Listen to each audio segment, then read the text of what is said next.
Hello guys, Akkineni యువ సామ్రాట్ అక్కినేని నాగచైతన్య హీరోగా, Sai Pallavi heroine గా ఈ వారం మన బాక్స్ ఆఫీస్ ముందుకు వచ్చిన లేటెస్ట్ మూవీనే తండేల్. ఇక ఈ సినిమాని అనౌన్స్ చేసినప్పటి నుండే ఈ సినిమాపై భారీ ఎక్స్పెక్టేషన్స్ పెరిగాయి. మరి అంత భారీ హైప్ తో రిలీజ్ అయిన ఈ సినిమాకి మొదటి షో నుంచే సూపర్ అటాక్ వచ్చింది. మరి ఇలా వచ్చిన ఈ సినిమాకి మూడవ రోజుతో పోల్చితే నాలుగవ రోజు వర్కింగ్ డే లో ఎంత ఆక్యుపెన్సీ నమోదవుతుంది, అలాగే నాలుగవ రోజు ఎన్ని కోట్లు వచ్చే అవకాశం ఉంది అనే విషయాన్ని ఈ వీడియోలో తెలుసుకుందాం. అంతకంటే ముందు చిన్న రిక్వెస్ట్, ఇలాంటి సింప్లీ షార్ట్ వీడియోలు కావాలంటే మన ఛానల్ ని ఇప్పుడే సబ్స్క్రైబ్ చేసుకుని పక్కనే వచ్చే బెల్ సింబల్ ని కంపల్సరీ ఆల్లో పెట్టుకోండి. ఇక మన టాపిక్ లోకి వెళ్తే, తండేల్ సినిమాకి మూడవ రోజుతో పోల్చితే నాలుగవ రోజు వర్కింగ్ డే కావడం వల్ల మార్నింగ్ షోలకి గాను 20% రేంజ్ లో ఆక్యుపెన్సీ తక్కువగా నమోదవుతుంది. అలాగే ఫస్ట్ షో మరియు సెకండ్ షోకి ఈ ఆక్యుపెన్సీ 20% రేంజ్ లో ఎక్కువగా నమోదయ్యే అవకాశం ఉంది. అయితే ఇప్పుడు వస్తున్న ఆక్యుపెన్సీతో మనం చూస్తే నాలుగవ రోజుకి గాను కొంచెం అటు ఇటుగా 9 కోట్ల నుంచి 12 కోట్ల రేంజ్ లో గ్రాస్ కలెక్షన్స్ వచ్చే అవకాశం ఉంది. అలాగే ఆఫ్లైన్ లో టికెట్ సేల్స్ ఎక్కువగా జరిగితే ఈ కలెక్షన్స్ కొంచెం మారే అవకాశం ఉంది.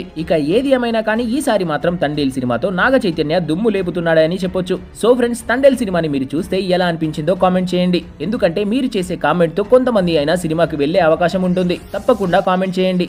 Thanks for watching.